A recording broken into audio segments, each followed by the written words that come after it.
আকাশবাণী কলকাতা। স্থানীয় সংবাদ পড়ছি প্রিয়া বিশ্বকর্মা।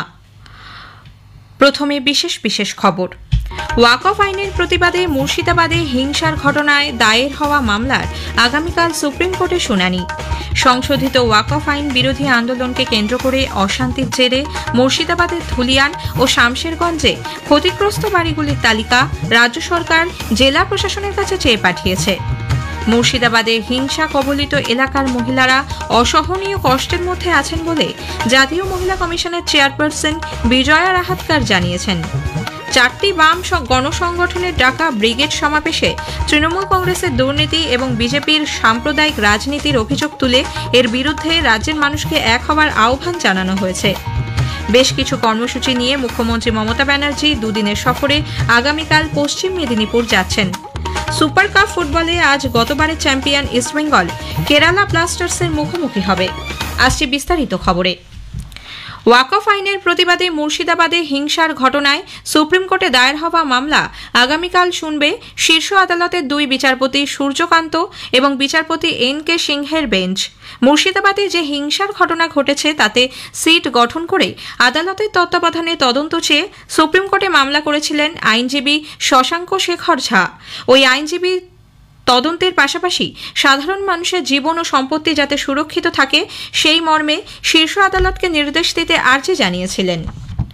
সংশোধিত ওয়াকফ আইন বিরোধী আন্দোলনকে কেন্দ্র করে অশান্তির জেরে মুর্শিদাবাদের ধুলিয়ান ও শামশেরগঞ্জে যেসব বাড়ি ক্ষতিগ্রস্ত হয়েছে রাজ্য সরকার জেলা প্রশাসনের কাছে তার বিস্তারিত তালিকা চেয়ে পাঠিয়েছে।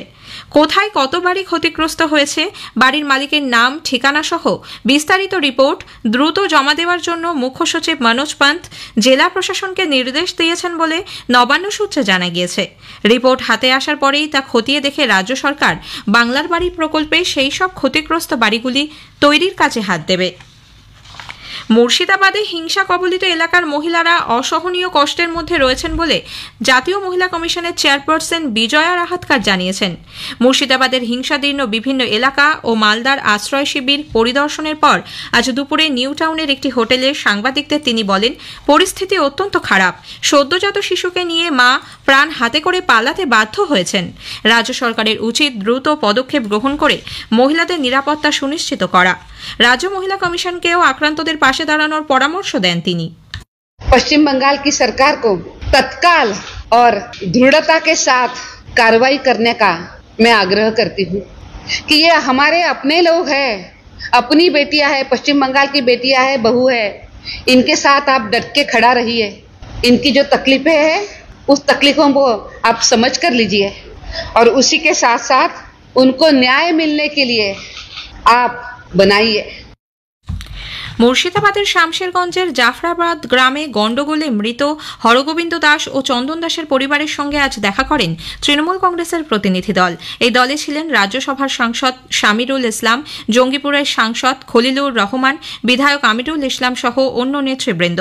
তারা নিহতদের পরিবারের সদস্যদের সঙ্গে কথা বলে রাজ্য সরকারের তরফে সব রকম সাহায্যের আশ্বাস দিয়েছেন।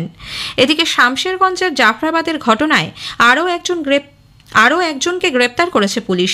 এই নিয়ে এ পর্যন্ত মোট 3 জনকে গ্রেপ্তার করা হলো।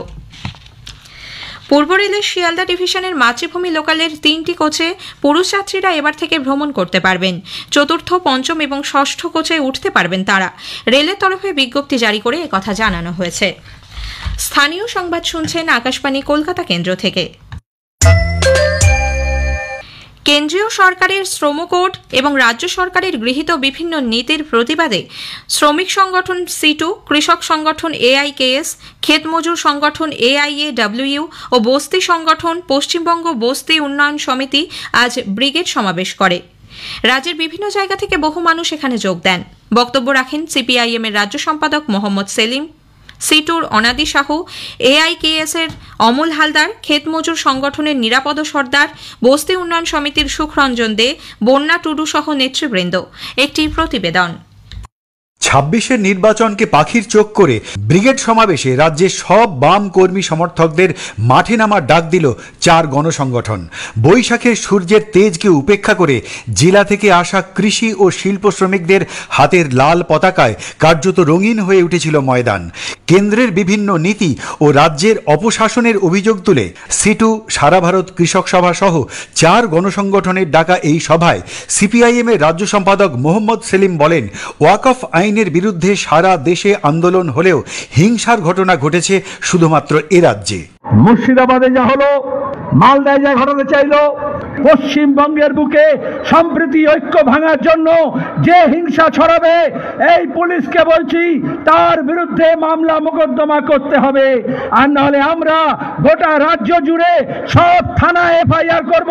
ক্ষেতমজুর ইউনিয়নের বন্যা টুডু অভিযোগ করেন, কৃষকের জমি কেড়ে নিয়ে শিল্পপতির হাতে তুলে দিচ্ছে রাজ্য সরকার। ভূমিহীন মানুষকে 1 কাঠা 5 কাঠা করে জমি দিয়েছে, 1 যোগ্য 2 যোগ্য 3 যোগ্য করে চাষ হচ্ছে, সেখানে বলছে আপনাদের জমি নেই, যার জমি তার কাছে চলে গেছে। আমরা মেনে নেব?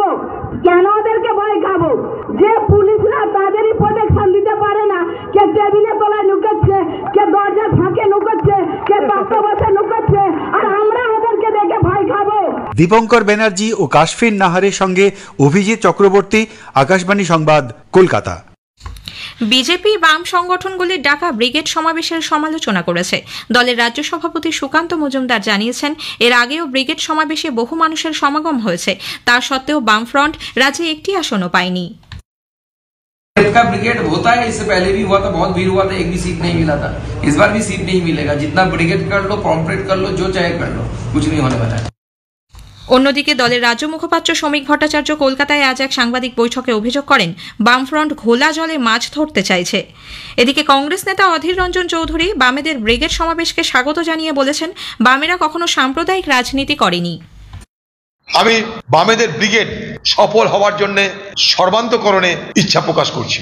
ভারতবর্ষের বামপন্থী শক্তি তারা কিন্তু ধর্মনিরপেক্ষ শক্তি, যেটা দরকার আছে বাংলায়। বেশ কিছু কর্মসূচি নিয়ে মুখ্যমন্ত্রী মমতা ব্যানার্জি দুদিনের সফরে পশ্চিম মেদিনীপুর জেলায় যাচ্ছেন। আগামীকাল কলকাতা থেকে রওনা হয়ে তিনি প্রথমে শালবনীতে পৌঁছে দুপুর 1টায় সেখানে জিন্দাল শিল্পগোষ্ঠীর প্রস্তাবিত 800 মেগাওয়াট ক্ষমতা সম্পন্ন 2টি তাপবিদ্যুৎ কেন্দ্রের শিলান্যাস করবেন বলে নবান্ন সূত্রে জানা গিয়েছে। উল্লেখ্য, এই প্রকল্পে জিন্দাল গোষ্ঠী 16,000 কোটি টাকা বিনিয়োগ করবে বলে আগেই জানিয়েছিল। মঙ্গলবার মুখ্যমন্ত্রী মেদিনীপুর কলেজ মাঠে এক সরকারি অনুষ্ঠানের মঞ্চ থেকে গোয়ালতোড়ে একটি সৌর বিদ্যুৎ কেন্দ্রের শিলান্যাস করা ছাড়াও বেশ কিছু সামাজিক সুরক্ষা প্রকল্পের সূচনা করবেন। ওই দিনই তাঁর কলকাতায় ফেরার কথা। সঙ্গে বৈঠকে শিক্ষামন্ত্রী ব্রাত্য বসু জানিয়েছিলেন, আইনি পরামর্শ নিয়ে এই তালিকা প্রকাশ করতে পারে স্কুল সার্ভিস কমিশন। যোগ্য অযোগ্যদের তালিকা এবং ওএমআর শিটের মিরর ইমেজ প্রকাশ করার দাবিতে আগামীকাল এসএসসি ভবন অভিযান করবেন চাকরিহারা শিক্ষক ও শিক্ষাকর্মীদের একাংশ। যোগ্য শিক্ষক অধিকার মঞ্চের তরফে মেহবুব মণ্ডল জানিয়েছেন, করুণাময়ী বাসস্ট্যান্ড থেকে মিছিল করে তারা এসএসসি দপ্তর আচার্য সদনে যাবেন। চাকরি হারা শিক্ষকদের আরেকটি সংগঠনের তরফে সুমন বিশ্বাস জানিয়েছেন, তারাও করুণাময়ী মোড় থেকে মিছিল করে এসএসসি ভবনের সামনে অবস্থানে বসবেন। কোচবিহারের মাথাভাঙার প্রতিবাদী সঙ্গীত শিল্পী মনীন্দ্র বর্মনের বাড়িতে গিয়ে তার পরিবারের সঙ্গে দেখা করে আসেন আক্রান্ত আমলার প্রতিনিধিরা। সম্প্রতি 26,000 চাকরি বাতিল নিয়ে এই সঙ্গীত শিল্পীর গান ভাইরাল হয়। তারপর থেকেই পুলিশ বাড়ি গিয়ে তার পরিবারের সদস্যদের হুমকি দিচ্ছে বলে অভিযোগ ওঠে। বর্তমানে এই সঙ্গীত শিল্পী আতঙ্কে বাড়ি ছাড়া রয়েছেন। কয়েকদিনের বিক্ষিপ্ত বৃষ্টিতে তাপমাত্রা কিছুটা কমলেও ঘরমাক্ত গরম থেকে রেহাই মিলছে না এখনই। আগামী কয়েকদিনের তাপমাত্রা বেশ কয়েক ডিগ্রি বাড়বে বলে জানিয়েছেন আলিপুর আবহাওয়া দপ্তরের বিজ্ঞানী সৌরিশ বন্দ্যোপাধ্যায়। গাঙ্গেয় পশ্চিমবঙ্গের সৃষ্ট নিম্নচাপ এবং বাংলাদেশের উত্তরভাগে তৈরি ঘূর্ণাবর্তের প্রভাবে আজ বিভিন্ন জেলায় বিক্ষিপ্তভাবে ঝড় বৃষ্টি হতে পারে। সুপার কাপ ফুটবল আজ ভুবনেশ্বরে শুরু হচ্ছে। গতবারের চ্যাম্পিয়ন ইস্টবেঙ্গল আজ প্রি কোয়ার্টার ফাইনাল ম্যাচে কেরালা ব্লাস্টার্সের মুখোমুখি হবে। কলিঙ্গ স্টেডিয়ামে খেলা শুরু হবে রাত 8টায়। শেষ করার আগে স্থানীয় সংবাদের বিশেষ কিছু অংশ আরও একবার। ওয়াকফ আইনের প্রতিবাদে মুর্শিদাবাদে হিংসার ঘটনায় দায়ের হওয়া মামলার আগামীকাল সুপ্রিম কোর্টে শুনানি। মুর্শিদাবাদে হিংসা কবলিত এলাকার মহিলারা অসহনীয় কষ্টের মধ্যে আছেন বলে জাতীয় মহিলা কমিশনের চেয়ারপারসন বিজয়া রাহাতকার জানিয়েছেন। স্থানীয় সংবাদ শেষ হলো, এরপর খেলার খবর 8টা বেজে 10 মিনিটে।